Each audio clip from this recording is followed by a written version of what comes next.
Tenemos tema para analizar con el periodista Diego Soto, que también nos acompaña, de nuestros expertos comentaristas aquí en la estación. Y bueno, vamos a hablar a propósito también de la temporada de lluvias y huracanes que ha iniciado en este mes de mayo. ¿Cómo estás, Diego? Un gusto saludarte de nueva cuenta.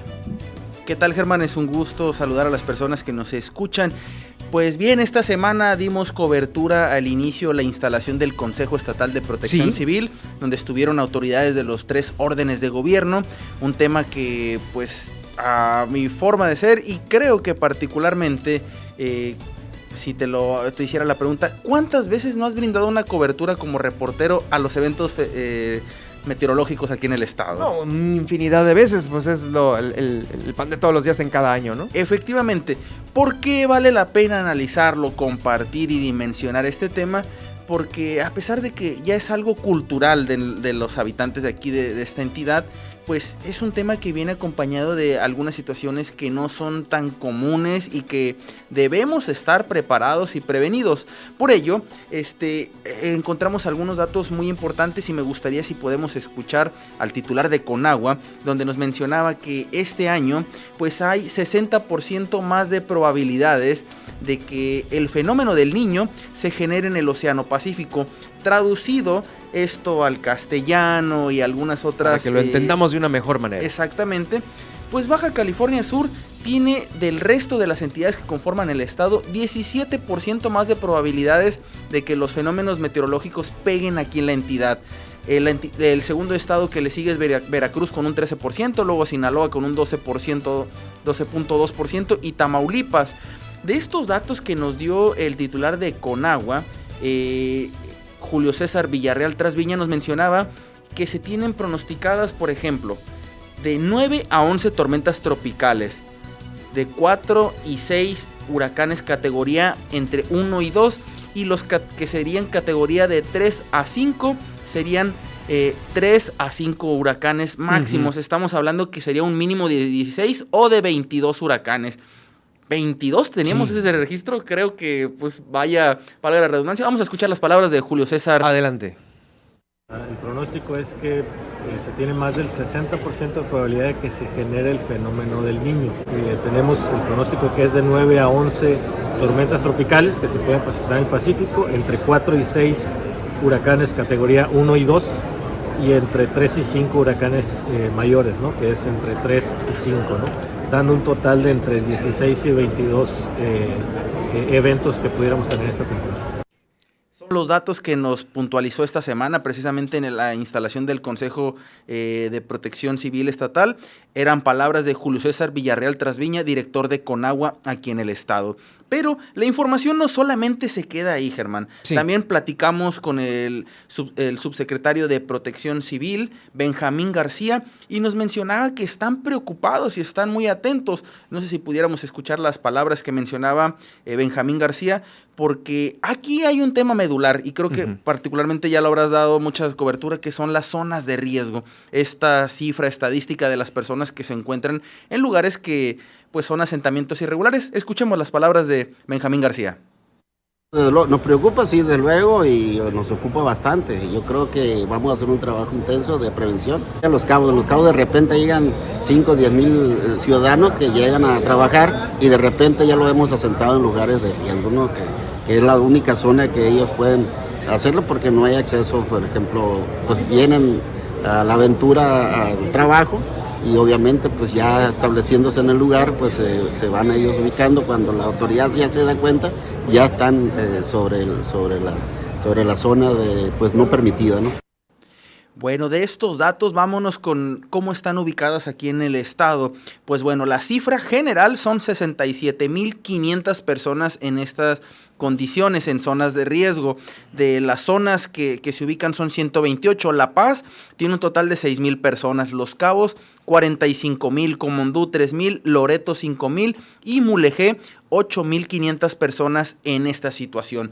A mí me llamó mucho la atención una de las declaraciones que dio el gobernador durante el mismo Consejo de Protección Civil, donde si podemos escucharlo, que mencionaba que Para tener la dimensión de las personas que se encuentran en esta condición, estamos hablando que la población de Baja California son 798,447 personas, según datos del INEGI, lo cual representa el 8.5% de la población total que se ubica en zonas de riesgo. Es muchísimo el 8.5, puta, le está coqueteando al 10. Escuchemos las palabras del gobernador. Que tenemos nada más ni nada menos que 67,000 ciudadanos que viven en condiciones de riesgo.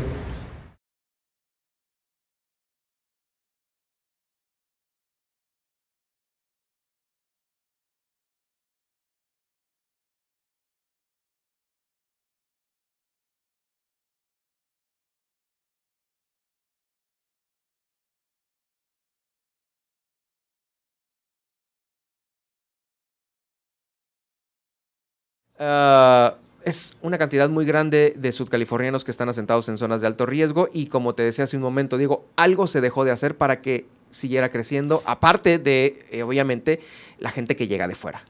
Encontramos un documento, una investigación de la doctora Lorela Castorena. Ella es investigadora de la Universidad Autónoma de Baja California Sur y precisamente su documento habla de que existe un crecimiento desmedido y que no es regulado por ninguna autoridad. En su mayoría esto se debe y coincide con las opiniones que me dio en algunas declaraciones Benjamín García, subsecretario de Protección Civil, que hay personas que vienen de otras entidades en la búsqueda de la aventura. ¿Esto qué quiere decir? Con la oportunidad de un empleo, de crecer.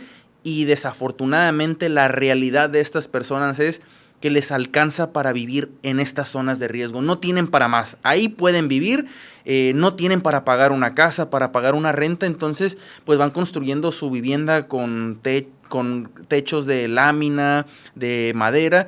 Y así es como van llegando y se van quedando. Exactamente, y las cifras son tangibles, son 67,500 personas en esta condición. Hablamos de que hay un incremento del año pasado a este año. Los datos todavía no los han actualizado las mismas autoridades, pero sí hay un incremento. Diego, ¿crees que la organización, la maquinaria de los 3 niveles de gobierno podrá en algún momento dado hacerse cargo de estas 67,000 llegado pues un fenómeno hidrometeorológico? ¿Crees que no esté sobrepasándose esta cantidad para ahora sí que lo que se tiene en nuestro estado respecto a la protección civil? Estamos rebasados. Yo lo he escuchado con algunas personas. Ya lo vivimos con Odil cuando dimos esta cobertura. Estuvimos trabajando y sí me acuerdo, precisamente me tocó trabajar contigo. Fue un mes intenso porque no habían los servicios básicos. En el momento que se origine otro fenómeno meteorológico de la misma magnitud, que sea un categoría 5, categoría 4 y que traiga mucha agua o mucho viento, pues nos vamos a ver rebasados. Y esperemos, no lo digo yo con un deseo, ahora sí como dicen, de mala vibra, pero pues podrían haber desenlaces fatales porque no hay un ordenamiento, se sigue construyendo. Me lo decía cuando precisamente en esta temporada de huracanes yo realizaba una cobertura en la tormenta tropical Lidia y yo preguntaba que las zonas de riesgo, que quién construye, quién da los permisos, y me mencionaban algunos arquitectos o ingenieros. Me decía, las obras no está mal, el problema es que se construyen obras que no se invierte el recurso que debería estar destinado, y por ejemplo, si se hace una desviación de un cauce de arroyo, el cauce del arroyo tiene que llegar a algún lugar, y este cauce de arroyo, ¿dónde va a pegar o dónde va a pasar? Entonces, el alterar el hábitat natural, y particularmente en Los Cabos, bueno, no en Los Cabos, todo el estado de Baja California Sur es un arroyo. Esto es históricamente, lo han documentado las autoridades, y esto es normal. Lo que tendríamos que entender es que hay que respetar los cauces de los arroyos, no desviarlos, porque obras como algunas que ya existen, te voy a dar un ejemplo muy tangible, el Panteón Perlas del Paraíso, que es de aquí, desviaron el arroyo. Este panteón no contaba con la manifestación de impacto ambiental y por eso no se la daba a Semarnat. Entonces, este tipo de lineamientos que te las dan las autoridades, hay que respetarlos. Si no lo respetas, pues trae consecuencias. Oye, y otro tema importante que es con el que vamos a cerrar, ya tenemos el tiempo encima. Qué lamentable esto que ha salido hace algunas horas a la luz, en donde los atlas de riesgo, no tiene Loreto un atlas de riesgo, y están desactualizados los atlas de riesgo de La Paz, Comondú y Mulegé. Únicamente Los Cabos es el que tiene una actualización, la más reciente de todas.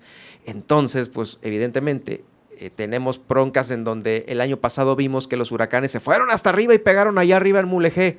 Así es. Y pues Loreto, pues ahí está, con mucho riesgo por esto. Loreto es el municipio en donde ha habido más deslaves por la sierra. Dato muy importante, Sí. Germán.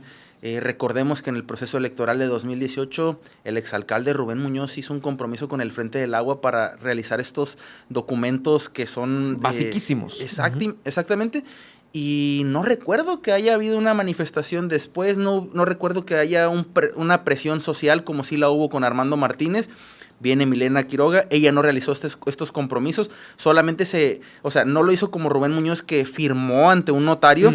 Milena solamente fue verbal, pero no se han actualizado. Entonces, pues ahí es un tache para los gobernantes, porque tienen que entender, no porque lo diga un medio de comunicación o un periodista, sino que por nuestra ubicación geográfica. Claro, eso es lo más obvio de esta situación. Exactamente, es un riesgo. Definitivo. Muchas gracias, Diego. Yo creo que nos va a dar mucho de qué hablar todavía con las investigaciones que puntualmente presentas ahí en 365. El tema de las zonas de riesgo y también, por supuesto, los atlas y por supuesto, lo de la propia temporada. Muchas gracias. Pues muchas gracias, Germán. Estaremos dando puntual seguimiento y te comparto, muy pronto haremos un reportaje que se va a llamar el Museo de los Esqueletos de Mar. Visitamos el Museo de la Ballena y nada más un dato muy general, han restaurado o han curado más de 90 esqueletos de distintas especies. Esto lo vamos a estar presentando en un reportaje. Me parece perfecto, aquí estaremos presentándolo. Es Diego Soto, periodista, aquí en el estudio de Milet Noticias, Baja California Sur. Gracias, ya nos vamos. Soy Germán Medrano, sígame en Twitter en @Germán Medrano. Nos vemos y nos escuchamos en la próxima emisión.